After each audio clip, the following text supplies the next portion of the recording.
दोस्तों, आपने टनकपुर नाम तो सुना ही होगा। टनकपुर में ही माता पूर्णागिरी देवी माँ का मंदिर भी है। नाम तो जरूर सुना होगा आपने। इसी के साथ लगी हुई एक जगह और है, वो भी बहुत फेमस है। वो है चूका।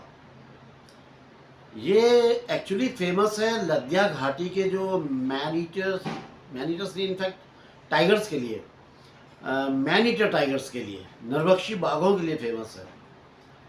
दोस्तों, ये शारदा नदी के दाहिने तट पे बसा हुआ करीब 10 हलों की जोत के बराबर का गांव है।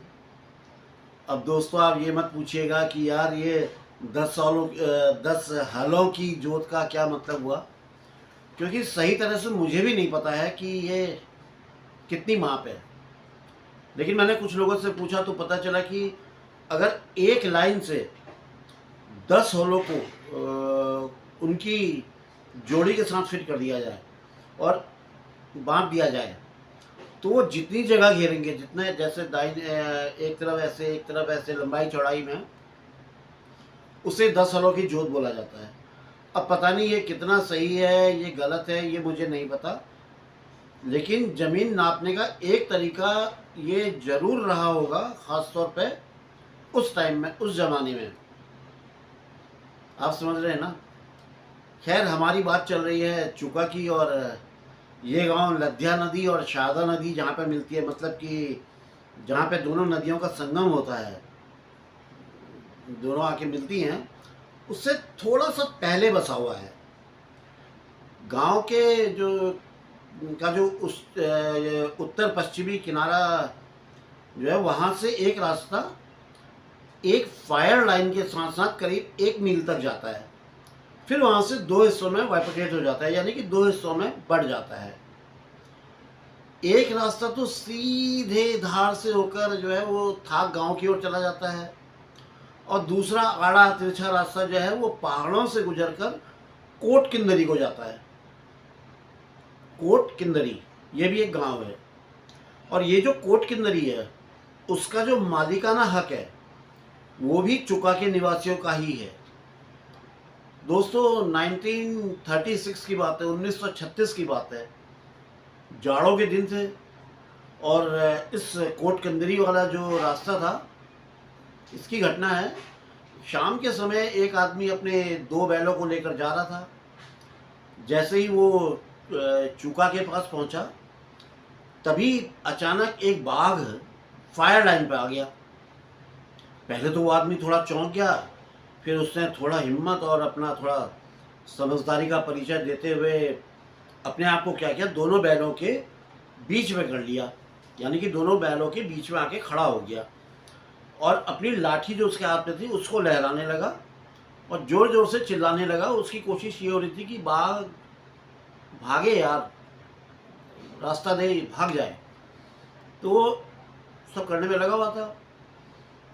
उसकी ये जो हरकत थी, इससे जो बाघ था उसका ध्यान थोड़ा सा बढ़ गया, और इधर बैलों ने देखा कि बाघ का ध्यान इधर उधर बढ़ रहा है, तो उन्होंने तुरंत ही गांव की ओर दौड़ लगा दी।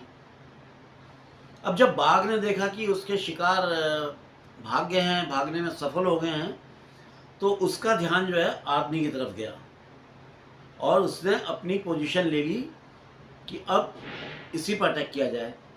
और जब आदमी ने देखा कि बाघ उस पर आक्रमण करने वाला है, तो वो भागने के लिए तुरंत मुड़ा।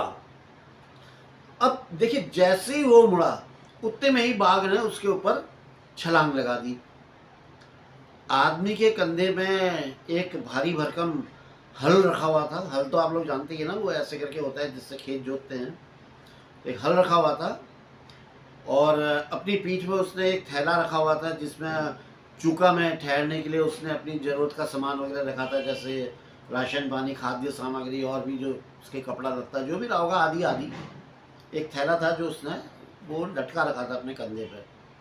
अब बाघ ने जब हमला किया, तो बाघ ने हल और थैले पे अपने दांत और नाखून गड़ा दिए। अब उस आदमी ने वो दोनों सामान फेंके, बल्कि ये कह लीजिए दोनों सामान बाघ के हवाले करे, और बहुत तेजी से गांव की तरफ भाग खड़ा हुआ।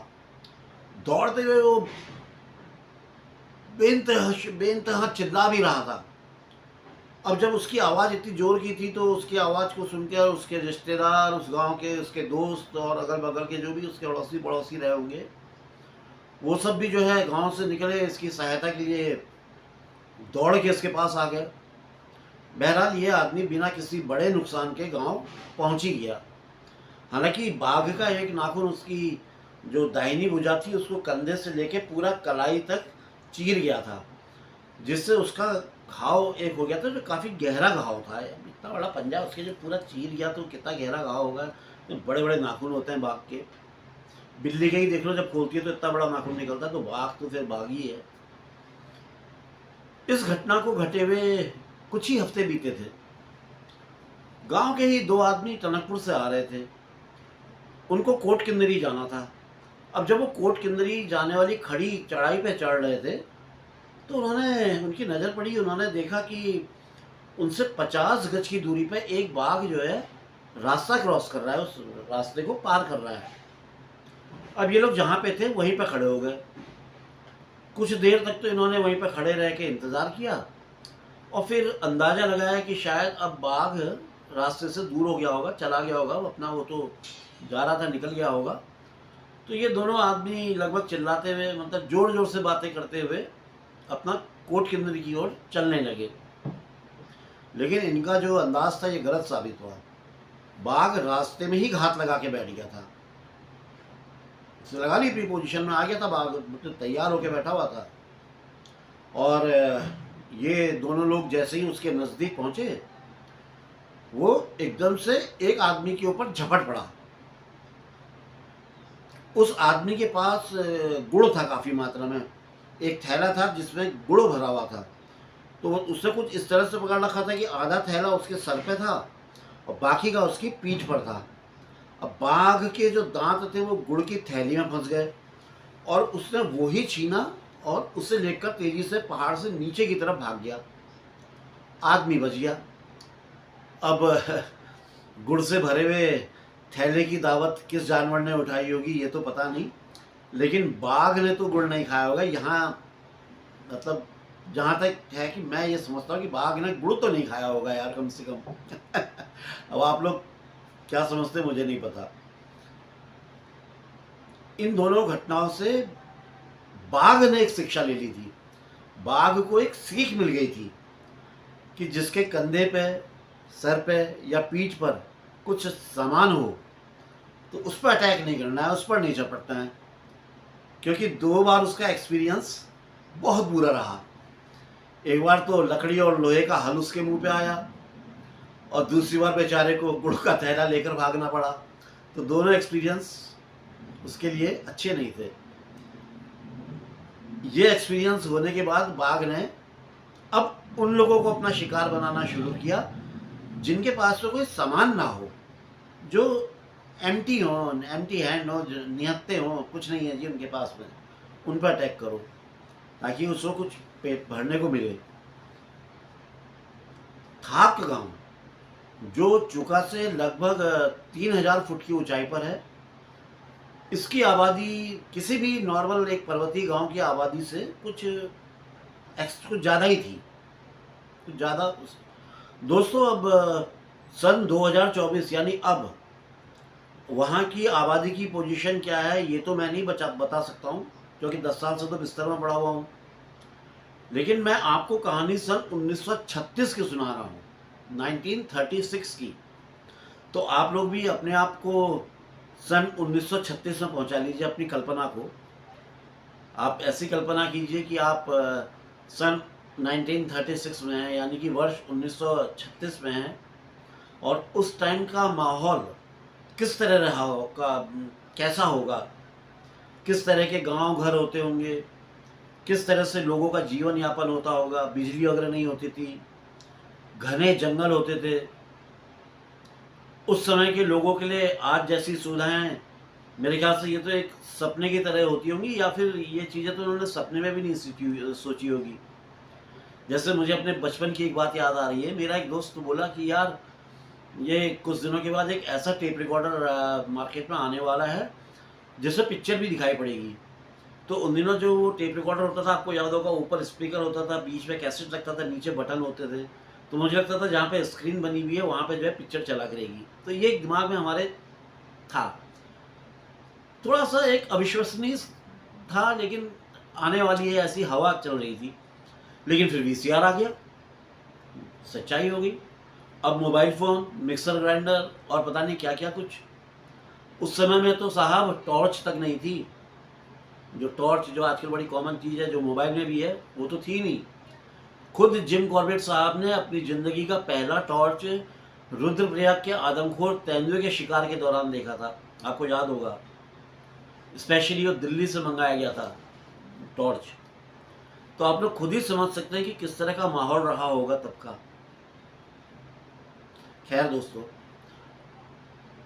कुमाऊं में गोरखाओं से पहले ब्रिटिश से पहले गोरखा, और गोरखाओं से पहले चंद राजाओं का राज था। उनकी रियासत हुआ करती थी, और चंद राजाओं ने थाक के रखरखाव के लिए, थाक गांव के रखरखाव के लिए कुछ किसानों को यहाँ पे बसा दिया था। और उन्हीं लोगों को पूर्णागिरि मंदिर का पीढ़ी दर पीढ़ी पुजारी भी नियुक्त कर दिया था कि इन्हीं के लोग जो है आगे आके पुजारी बनते जाएंगे। यही लोग मंदिर में पूजा करते थे, और मंदिर की साफ सफाई और उसका जो रख रखाव है वो सारा इन लोगों की जिम्मेवारी पे था।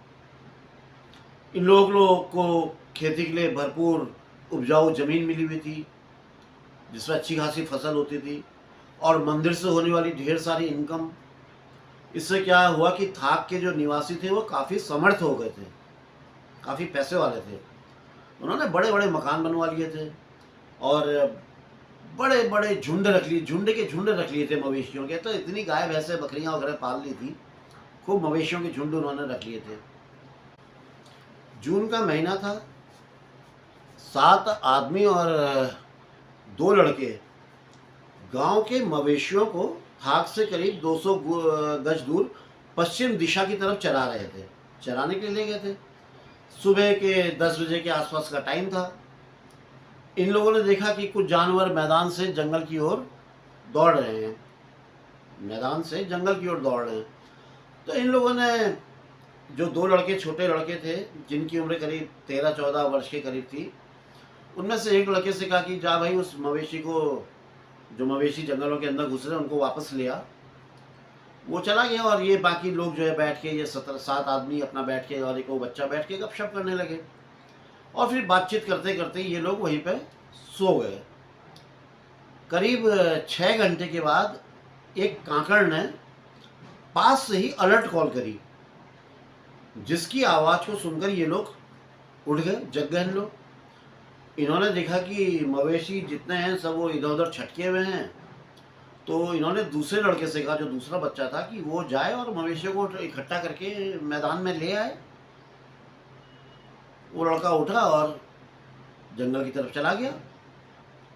उसको गए हुए जंगल में कुछ ही समय हुआ था कि सारे मवेशियों में एक भगदड़ मच गई, और ये सारे मवेशी गांव की ओर भागने लगे। और जब जा रहे थे तो उस रास्ते में एक छोटी सी घाटी थी, उसको पार करके जाना होता था।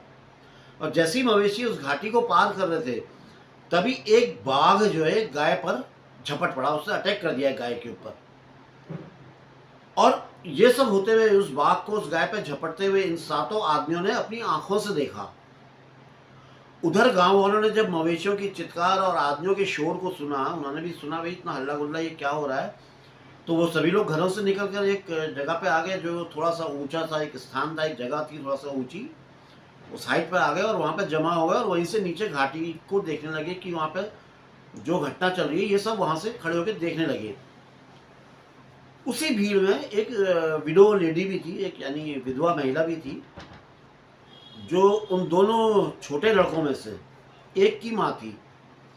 जब उसने सुना कि 7 आदमी उसके बेटे का नाम ले ले करके आवाज़ें दे रहे हैं, उसका जो भी नाम रहा होगा उसको आवाज़ दे दे करके बुला रहे हैं, तो वो उन लोगों की तरफ दौड़ पड़ी, तो ये जानने समझने के लिए कि आखिर हुआ क्या है, ये लोग उसके बच्चे का नाम ले ले करके क्यों पुकार रहे हैं, क्यों उसको इतनी आवाज़ें दे रहे हैं, इतना ऐसा बवंडर क्या मचा हुआ है। उसको बड़ा बड़ा प्रॉब्लम कुछ समझ में नहीं आ रहा था, तो इनके पास दौड़ के चली गई। जब उसे पता चला कि उसका बेटा मवेशियों को एकत्र करने के लिए जंगल के अंदर गया था लेकिन अभी तक लौटा नहीं है, ये सुनकर वो औरत पहले तो एकदम अवाक रह गई। मतलब क्या कहूँ, क्या शब्द कहूँ, एकदम चौंक गई, अवाक रह गई और बदहवास हालत में अपने बेटे को ढूंढने के लिए जंगल के अंदर घुस गई। दोस्तों, आज चाय ठंडी नहीं करूँगा, हमेशा चाय ठंडी हो जाती है। इसी दौरान जो दूसरा बच्चा था उसके माँ बाप भी आ गए। उन्होंने अपने बच्चे के बारे में उन 7 लोगों से पूछा कि भाई हमारा बेटा कहाँ है, वो भी तो आया था तुम्हारे साथ। तो अब इन 7 लोगों को याद आया कि अरे हाँ यार, वो भी तो था। उसे तो सुबह 10 बजे के आसपास वो जंगल में गया था और उसके बाद से उसको ना तो किसी ने याद किया और ना किसी ने उसको देखा और ना उसके बारे में कुछ पता है। तब इन 7 लोगों का दिमाग खटका। अब तक गांववासी जो है, जितने गांव वाले थे, वो सब घाटी में उस जो गाय जिसके ऊपर बाघ ने अटैक करके मार दिया था उसके पास पहुंच चुके थे और अब वो सब हताश जो महिला थी उसके पीछे पीछे उसके लड़के को ढूंढने के लिए वो भी सारे गांव वाले चल पड़े। थोड़ा सा खोजने में ये लोग उस जगह में पहुंच गए जहां पर बाघ ने उसके लड़के को मार के रखा हुआ था, मार दिया था और बॉडी को रखा हुआ था। और उसके नज़दीकी एक झाड़ी थी जिस वहाँ पे दूसरे लड़के का शरीर था, यानी कि जो सुबह जंगल में घुसा था उसका शरीर था झाड़ी में। बाघ ने उसके शरीर को आंशिक रूप से खाया, मतलब थोड़ा बहुत उसने खा लिया था, आंशिक रूप से खा लिया था। और उस बच्चे के बगल में कुछ ही फुट की दूरी पे एक बछड़ा भी बाघ ने मार के रखा हुआ था, यानी कि 3 लोग मार के वहाँ पे पड़े हुए थे, 2 बच्चे और एक बछड़ा। सोचो यार, कैसा खतरनाक बाघ रहा होगा। जिम कॉर्बेट साहब को ये सारी बातें गांव वालों ने बताई तो उन्होंने सारा घटनाक्रम सुनकर उन्होंने जो निष्कर्ष उन्होंने निकाला वो कुछ इस तरह से था कि बाघ जो है जंगल में एक ऊंचे स्थान पर, जहाँ से वो मवेशी जहाँ पे चल रहे थे वो जगह उसको वहाँ से दिखाई पड़ रही थी, वहाँ पर घात लगाकर बैठा हुआ होगा या लेटा हुआ होगा। उससे बहरहाल वहाँ पे घात लगाई होगी एक ऊंची सी जगह पे जहाँ से उसको विजिबल था पूरा वो मैदान। और जब वो बछड़ा चढ़ते चढ़ते जंगल के अंदर घुसा होगा तो बाघ ने उसे दबोच लिया और मार दिया होगा। इससे पहले बाघ उस बछड़े को अपने साथ ले जा पाता, गलती से वो बच्चा जो पहले मवेशियों को एकत्र करने के लिए गया था सुबह 10 बजे के आसपास, वो उस जगह पे पहुंच गया होगा। अब अपने शिकार के पास किसी को देखे तो बाघ तो तुरंत अटैक कर देता है, तो बाघ ने इस बच्चे पे भी हमला कर दिया और इसे घसीट के झाड़ी तक ले गया और उसके बाद उसने थोड़ा करके खाना शुरू कर दिया। अब शाम के करीब 4 बजे तक तो वो बाघ अपने दोनों शिकारों के पास में बैठा रहा, एक बछड़ा और एक बच्चा वहीं पे बैठा रहा। उस चरगाह, वो जो मवेशी जहाँ पे चल रहे थे उस चरगाह, उसके एक किनारे पे एक छोटा सा पानी का कुंड था। उस कुंड में पानी पीने के लिए जंगल से एक कांकड़ आ गया। अब उसने या तो बाघ को देख लिया था या फिर उसने स्मेल कर लिया था, सूंघ लिया था कि यहाँ पे बाघ है। तो ऐसी पोजीशन में ये जानवर हमेशा अलर्ट कॉल देते हैं, तो उसने जो है अलर्ट कॉल करी, जिसे सुनकर ये 7 लोग जग गए थे और उन्होंने उस दूसरे लड़के को जंगल के अंदर मवेशियों को लाने के लिए भेज दिया था, जो मैंने पहले बताया। दुर्भाग्य से लड़का भी उसी जगह में पहुंच गया जहां बाघ ने अपने दोनों शिकार रखे हुए थे। तो बाघ ने इस बच्चे को भी मार दिया। अब जब मवेशियों ने देखा कि बाघ ने बच्चे पे हमला कर दिया है तो वो सब जो है एक साथ मिलकर बाघ को भगाने के लिए, मतलब वो दौड़ के आए और बाघ को भगाने की कोशिश करने लगे, सींगों से अपने वो करके जैसे करते हैं जानवर, वो सब करने लगे। और ऐसा अक्सर देखा गया है कि अपने मालिक को बचाने के लिए मवेशी बाघ से लड़ने को तैयार हो जाते हैं, मवेशी अपने मालिक को बचाने के लिए लड़ जाते हैं बाघ से, ये कई बार देखा गया है। मवेशियों ने मिलकर बाघ को लड़के के पास से तो भगा दिया, लेकिन उसके बाद उनमें भगदड़ मच गई अपने शिकारों से भगा दिए जाने के कारण बाघ को बहुत भयानक गुस्सा आ गया। स्वाभाविक सी बात है, बाघ के भोजन में डिस्टर्ब करना, हम कुत्ते के खाने में ही अगर हाथ लगाए तो हमें काट लेता है, पालतू कुत्ता। वो तो जंगली नरभक्षी बाघ था और अपने गुस्से के कारण उसने भाग रहे मवेशियों का पीछा किया और अपना जो सारा गुस्सा था उसने उस गाय पे उतारा जो सबसे पहले उसके हत्थे चढ़ गई। वो जो घाटी में जो गाय मारी, तो उस पर उसने अपना जो है सारा गुस्सा उतार दिया। अगर मवेशियों का झुंड सीधे गांव की ओर ना भाग गया होता तो ये पक्की बात है दोस्तों कि बाघ को केवल एक गाय को मार के आत्मसंतुष्टि नहीं मिलती, वो एक को मार के खुश नहीं होता। वो जरूर जब तक उसका गुस्सा नहीं उतरता तब तक वो दो चार मवेशियों को या तो मार देता या फिर गंभीर रूप से उन्हें घायल कर देता। तो ये बात तो निश्चित है, क्योंकि बाघ का गुस्सा एकदम शांत नहीं होता है।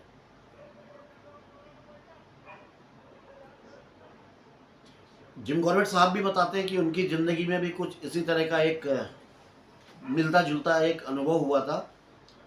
उन्होंने देखा कि 5 भैंसों का एक झुंड एक गुस्से से भरे हुए बाघ से लड़ गया था। किसी का कॉल आ रहा है, इसको हटा दूं।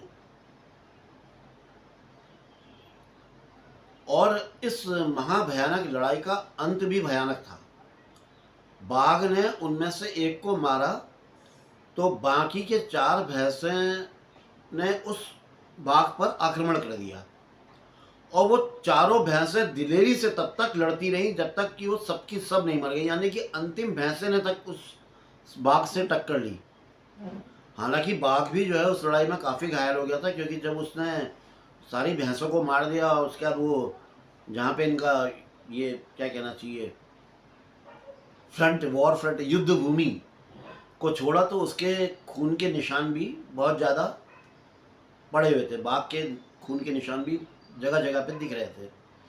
दोस्तों अब आप खुद सोचो कि ये कितना भयानक बाघ होगा।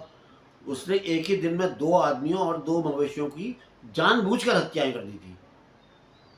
जानबूझ के तो की, उससे तो बछड़े को मार दिया था, लेके चला जाता, लेकिन बछड़े के बाद उसने एक बच्चे को मार दिया। फिर शाम के 4 बजे तक इंतजार किया, बैठा रहा और फिर दूसरे बच्चे को मार दिया, फिर एक गाय को और मार दिया। इस घटना के कारण नैनीताल और अल्मोड़ा जिलों में बहुत हो हल्ला मच गया था और बाघ को मारने के लिए कई प्रयास भी किए गए थे। कई बार तो जिले के अधिकारी जो है वो जो मारे गया शिकार होता था, जो भी जिसको बाघ ने मारा हो, उसके पास मचान बनाकर उसमें पूरी पूरी रात बैठकर पहरा भी देते थे। हालांकि ऐसे 2 मौके भी आए थे जिसमें इन्होंने फायर किया था बाघ पे, लेकिन बाघ सिर्फ घायल हुआ था। और लेकिन थोड़ा दुर्भाग्य ये था कि जो गोली से बाघ को इन्होंने मारा था वो हिरण मारने वाली हल्की बंदूक थी। मतलब एक हल्की राइफल से गोली मारी जिसकी इतनी पावर नहीं होती है, तो वो हिरण हल्की सी उससे मर जाता है। ये बाघ को मार सके ऐसी राइफल नहीं थी। मतलब घायल होने के बावजूद भी उसने अपना शिकार जारी रखा था और थाक गांव में एक और शिकार कर डाला। अब क्या हुआ, थाक से 200 गज ऊपर गेहूं का एक खेत था और इस खेत की फसल काटी जा चुकी थी। यहाँ पर एक दिन 2 लड़के जिनकी उम्र 10 और 12 साल की थी, यानी कि 2 छोटे बच्चे, वो अपने मवेशियों को खूंटी से बांधकर चरा रहे थे उसी गेहूं के खेत में। बेचारे दोनों बच्चे अनाथ थे और दोनों सगे भाई थे। दोनों बच्चे खेत के बीच में बैठे हुए थे। ये खेत गांव से थोड़ा दूर था, बताया ना 200 गज की दूरी पे था और इसकी दूसरी तरफ झाड़ियों का एक छोटा सा झुरमुट था खेत की दूसरी तरफ। यहां पर से पहाड़ की एक सीधी चढ़ाई थी जो करीब 1000 फीट ऊपर की तरफ जाती थी और पहाड़ पर कहीं से भी आप खेत के बीच में बैठे हुए इन दोनों लड़कों को देख सकते थे। यानी कि आप उस पहाड़ पर चढ़ जाए तो कहीं से भी आप ये मैदान दिखाई पड़ता था, ये खेत दिखाई पड़ता था, ये दोनों लड़कों को आप देख सकते थे। दोपहर का समय रहा था। इनकी एक गाय जो है झाड़ियों की तरफ चली गई। अब ये दोनों लड़के बच्चे साथ साथ चलते हुए उसे वापस खेत की तरफ लाने के लिए चल पड़े कि चलो यार इसे वापस खेत पे ले आए। यहाँ बाग है। बड़ा लड़का आगे आगे था और छोटा वाला थोड़ा से पीछे था। और जैसे ही वो एक झाड़ी के पास से गुजरा, तभी वहाँ पर घात लगाकर बैठा हुआ एक बाघ उस पर झपट पड़ा और उसे अपने जबड़े से पकड़कर ले गया। ये देखकर छोटा लड़का जो है अचकचा गया, हतप्रभ रह गया और गांव की तरफ दौड़ पड़ा। और गांव पहुंच के कुछ लोगों के पास पहुंचकर रोते हुए उनके पाँव में गिर गया, कदमों में गिर पड़ा। जब लड़का थोड़ा सा बोल सकने के काबिल हुआ, थोड़ी साफ आवाज़ में बोलने लायक हुआ, तो उसने गांव वालों को बताया कि उसने एक बहुत बड़ा एक लाल रंग का जानवर देखा जो उसके भाई को उठा कर ले गया।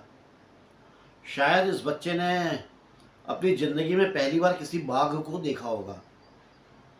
तुरंत गांव वालों ने मिलकर एक दल बनाया और ये दल बड़ी हिम्मत के साथ उसके खून के निशानों का पीछा करते हुए लगभग 1 मील दूर गांव के पूर्व की ओर स्थित एक घने जंगल को पार करके सुअरगढ़ एक जगह, एक घाटी थी जिसको सुअरगढ़ कहते थे, वहां तक गया। यानी कि सुअरगढ़ की घाटी तक गया। सुअरगढ़ एक घाटी का नाम था। अब क्योंकि शाम हो रही थी और रात होने को थी, इसलिए ये दल जो है गांव की ओर, खाक की ओर लौट के आ गया। फिर अगले दिन पड़ोस के गांव के लोगों की सहायता से पूरे दिन जो है बच्चे को खोजा गया, लेकिन लड़के की एक लाल टोपी और उसके फटे हुए खून से सने हुए कपड़ों के अतिरिक्त कुछ नहीं मिला।